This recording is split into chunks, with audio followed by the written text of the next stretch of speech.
Marshall orollari hukumati mamlakatdagi har bir fuqaroga hech qanday shartlarsiz har chorakda $200 pul berishni boshladi. Bu yiliga bir kishi uchun $800 degani.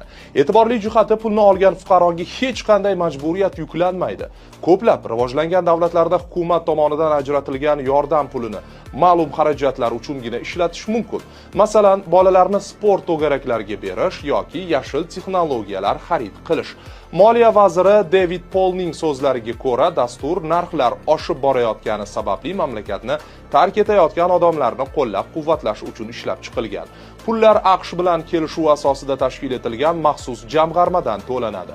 AQSh Marshall orollariga avval o'tkazilgan yadroviy sinovlar uchun kompensatsiya ham beradi. Maxsus jamg'armada hozirda $1.3 milliard ortiq mablag' bor. Amerika hukumati 2027-yilgacha yana $500 million ajratishi kerak. Ayni paytda Marshall orollarida taxminan 42 ming kishi yashaydi.